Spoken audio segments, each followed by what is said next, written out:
ভাত তো অবভিয়াসলি থাকবে। আর এটা হচ্ছে স্যালাড কাটা আছে, স্যালাড মানে শশা কাটা আছে, গন্ধ পাতিলে মৌসুমি লেবু কাটা আছে, আর আপেল কাটা। পুরো এই যে অলরেডি হয়ে গেছে। জিম থেকে এসে এত খিদে পেয়ে গেছে, পাউটি অর্ডার করলাম ডিল শেয়ারে, এখন বলছে 11টার সময় আসবে। কি খাচ্ছ তুমি? আমি সবজি দিয়ে মুড়ি, একটা সব সবজি দিয়ে একটা সবজি করেছে দিদি, আর মুড়ি আর দুটো শশা আর ওই যে গ্রিন টি। এসব তো মামের রুজবে না, তাই মাম গ্রিন টি খাবে। কি হলো, মাম গ্রিন টি আর বিস্কিট খাবে। জানি তো ও খাবে না, আমি তো জানি ও খাবে না, কিন্তু আমার প্রচন্ড খিদে পেয়েছে, আমার মাথা ঘুরছে খিদেতে, দিয়ে আমি এই খাবো। কি করবো, আমার পাউটিটা এলো না, আর কিছু করার নেই। যাই হোক, চলো, গুড মর্নিং এভরিওয়ান। আবার একটা নতুন সকালে ঘরে বাইরের তরফ থেকে তোমাদের সবাইকে ওয়েলকাম। আশা করছি তোমরা সবাই খুব ভালো আছো, আমরাও ভালো আছি। মঙ্গলা যথারীতি আসেনি, হঠাৎ করে ফোন করে বলে 3:30 আসবে, ও বাদ দাও। আর এই যে বাসনপত্র রয়েছে, ওই বাসনপত্রগুলো সব মেজে দিয়ে গেছিলাম, দিদি ওখানে মুছে রেখে দিয়ে গেছে, আমি গোছাবো। দিদি রান্নাবান্না করে, আজকে দিদি আসলো 4 দিন পর, সোম মঙ্গল বুধ বৃহস্পতি দিদি আসেনি ওই স্যারের জন্য। দিদি সব কিছু করে দিয়ে গেছে, কি রান্নাবান্না করেছে পরে দেখাচ্ছি উঠে। আর ওইদিকে আমার জামা কাপড়ও কাঁচা হয়ে গেছে জিম থেকে এসে। ওরকম এত তাড়াতাড়ি স্পট যায় না বাবু, তোমাকে লাগিয়ে যেতে হবে ধৈর্য ধরে বোরোলিনের গরম করে, সময় লাগবে। স্পট যাওয়াটা ওরকম ধুম করে আজকে স্পট হলো কালকে স্পট চলে যাবে না। যাই হোক, চলো এখন খাই। রায়ান টিফিন নিয়ে চলে গেছে মনে হয় বিস্কিট বা কেক, আর হচ্ছে গিয়ে কেক আর শনপাপড়ি বুকলি বেশি কালকে পাঠিয়েছিল, ওই সৌরাংশু নিয়ে এসেছিল পুনে থেকে, ওইগুলো একটু, রায়ান তো যায়নি কালকে, রায়ানের জন্য পাঠিয়ে দিয়েছিল, ওই নিয়ে টিফিন চলে গেছে। তো যাই হোক, চলো খেয়ে নি, পরে আসছি। ওই দেখ ডিল শেয়ার থেকে সব চলে এসেছে, 11:15টার সময় আসলো, 11টার সময় আসবে বলেছিল। আর এই যে 3টে পারফিউম অর্ডার করেছি, একটা র্যামসনের, 2টো রিয়ার। দেখি কেমন। রিয়ার পারফিউম তো ইউজ করেছি, ভীষণই ভালো। র্যামসনও সেদিন, এর আগের বার বনি একবার অর্ডার করে দিল, র্যামসনেরগুলো খুব একটা খারাপ নয়। আর এইদিকে আমার ব্ল্যাক কফি, ওদের তো খাওয়া হয়ে গেছে। যাই হোক, চলো পারফিউমগুলো দেখি কেমন, দিয়ে তারপরে মুখে একটু প্যাক লাগিয়েছি, তারপরে স্নান করে আসবো। স্নান হয়ে গেছে, মামেরও হয়ে গেছে। এবার বাবা ঢুকবে। আজকে হয়েছে এই যে মাছের তেলের আলু বেগুন দিয়ে, কত তেল বেরিয়েছে দেখো। ওটা যদি না খাই, ওটা থাকবে, আরেকদিন হয়ে যাবে। এটা হচ্ছে চিংড়ি মাছ আলু দিয়ে রসা, এখানে হচ্ছে মাছের মাথা দিয়ে মুগের ডাল, এই বাড়িটায় হয়নি তাই ওখানে একটু ঢেলে রাখা হয়েছে। এটা হচ্ছে সব সবজি দিয়ে একটা নিরামিষ তরকারি, যেটা আমি মুড়ি দিয়ে একটু খেলাম। ভাত তো থাকবেই এখানে, ভাত তো অবভিয়াসলি থাকবে। আর এটা হচ্ছে স্যালাড কাটা আছে, স্যালাড মানে শশা কাটা আছে, গন্ধ পাতিলে মৌসুমি লেবু কাটা আছে, আর আপেল কাটা আছে। এই হচ্ছে ব্যাপার। বেশ ভালো ঠান্ডা ঠান্ডা লাগছে। সবই করলো, এই জায়গাটা গেট টেট সবই লাগিয়ে দিল এই জমিটার এখানে, অথচ এই ইয়ে করেনি। কোনটা? না না, দুটো নেওয়া তো যাবেই না, একটা নিতে হবে, আবার শেষ হোক আবার একটা নেবে। আর এইখানে যে জায়গাটা খোদাই বোঝাই হয়েছে, এটা মনে হচ্ছে আর ঠিক করবে না। সবই করলে এই জায়গাটা ঠিক করে দিলে ভালো হতো। বাজে কটা দেখো, 11:15। স্নান করে মাম্মানে পড়তে বসে গেছে। কি করছিস তুই? ও সব গোছাচ্ছে, পারফিউমগুলো এসছে, পারফিউমগুলো গোছাচ্ছে। আর আমাকে তো ওইদিকে সেজো মামি বুকলি বিশি সমানে বলছে আসার জন্য। বলছি এই সপ্তাহটা ছেড়ে দাও, নেক্সট উইকে আবার যাবো। এটা দুটোই বেঁচে আছে, 5টা না 6টা ছিল পারফিউমগুলো, পুজোর আগে আনলাম, সব শেষ হয়ে গেল। ডেট মোমেন্টটা তো আমি দিলামই না। কে দিল ভাই? এটা তো বিয়ের জন্যই এনেছিলাম। বিয়ে বাড়িতে কোন পারফিউম নিয়ে যাব? তোমরা তো এখানে এসে এসে যাবে, দিয়ে দিতে পারবে। আর যখন আমার কাছে থাকবে তখন ওখান থেকে না, প্রত্যেকদিন আসবে না, যখন আমি থাকবো তখন আমার কাছে থাকবে।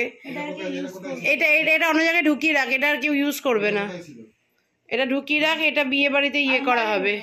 বাজে কটা, এই ঘড়িতে 10 মিনিট ফার্স্ট। এটা বিয়ে বাড়িতে নিয়ে যাবো, এটা বিয়ে বাড়ির ব্যাগে ঢুকিয়ে রাখ, আর ওখান থেকে একটা নিয়ে যাব। হ্যাঁ, রায়ান ফটাফট ফটাফট নতুন পারফিউম দেয়। রায়ান পুরোনো পারফিউম একদম দিতে চায় না। পারফিউম হোক বডি স্প্রে হোক, নতুন দেখলেই ও পুরো একদম ইয়ে পড়ে, উপচে পড়ে ওর। এই ছোটগুলো ঢুকিয়ে রাখ।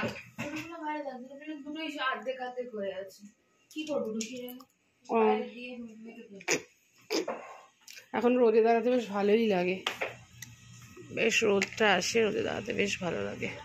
গেছি আমরা খেতে, ভাত, মাছের তেল, চিংড়ি মাছ, মাছের মাথা দিয়ে ডাল, নিরামিষ সবজি।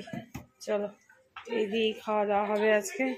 বাজে এখন বেশি না 1:20, প্রচণ্ড ঘুম পাচ্ছে, আমি বসে বসেই ঘুমিয়ে পড়ছিলাম, এখন ঘুমাবো।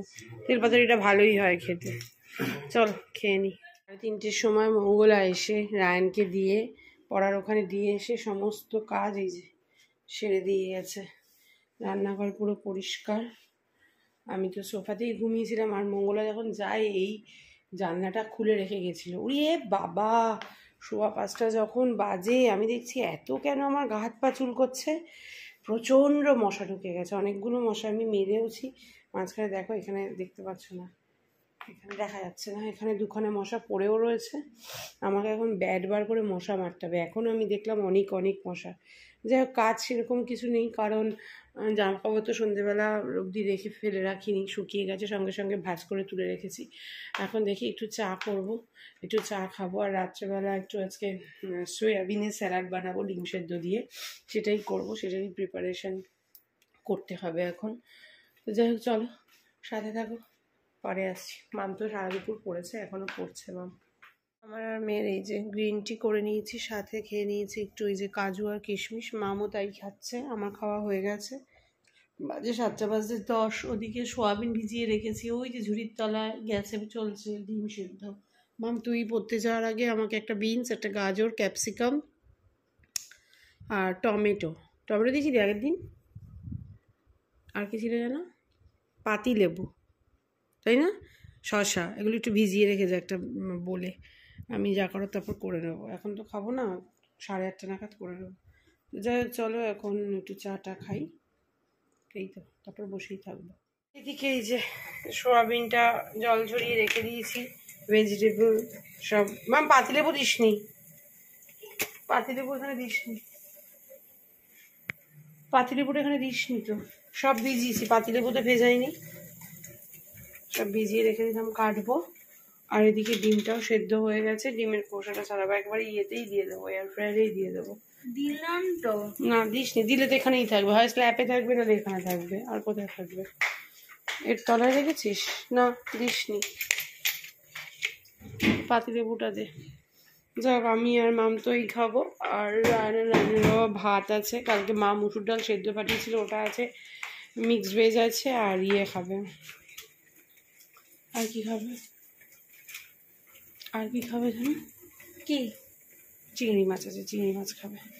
পাতিলেবুটা কই রাখলি, ধুয়ে দিয়েছিস তো, পাতিলেবুটা ধুয়ে তারপর এখানে ভিজিয়েছিস তো, সব কটা ভেজা হবে, খাবার জলে পুরো দেওয়া ছিল, সব কটা ভেজাবি, তুই থাকিস নিজের তাড়না, পুরো জলটা কষলে ধো, আগে পাতিলেবুটা ধো, তারপর খাবার জলে ভিজিয়ে রাখ, তো তালে থাকিস তুই। বাজে 7:20, ওদের খাবারগুলোও বার করে রাখ। রায়ানকে দিয়ে দিয়েছি খেতে, বাজে 9:30, এতক্ষণ কিছুই করছিল না, ফোন এসেছিল, প্রচুর ফোনে কথা বলছিলাম। এখানে মিক্সড ভেজ আর ডাল সেদ্ধ খাচ্ছে রায়ান, আর চিংড়ি মাছ গরম হয়েছে, এরপরে দেবো চিংড়ি মাছ রায়ানকে, এটাই ওর বাবা খাবে, এই যে মিক্সড ভেজ আর ডাল সেদ্ধ, আর এদিকে এই যে চিংড়ি মাছ, আর মামার আমার এই যে স্যালাডের প্রিপারেশন হচ্ছে, আর এইদিকে এটা হয়ে গেছে অলরেডি, বাবা পুরো এই যে অলরেডি হয়ে গেছে। যাই হোক চলো এখন খেতে টেতে বসবো, খেয়ে দিয়ে নিই। আজকে ঘরবন্দি একটা দিন, একটা খুব সাধারণ ব্লগ, ঘরবন্দি দিন, ঘরে কাটানোর একটা দিন, এভাবেই আজকে দিনটা কাটিয়ে দিলাম। সন্ধ্যে থেকে কোনো টিভি না, কিছুই না, যাই হোক কী আর করা যাবে। চলো খেয়ে দিয়ে নিয়ে শুয়ে পড়বো, কালকে সকালে আবার জিম আছে, মামের পরীক্ষা আছে, তাড়াতাড়ি যেতে হবে জিমে, কালকে আবার ওর 12টা থেকে পরীক্ষা, 10:30টার মধ্যে বেরিয়ে যাবে, সুতরাং জিমে লেট করলে কালকে হবে না। আজকের মতো ব্লগটাকে শেষ করলাম, সবাই খুব ভালো থেকো, সুস্থ থেকো, সাবধানে থেকো, কালকে আবার তোমাদের সাথে দেখা হচ্ছে, tata bye bye, good night.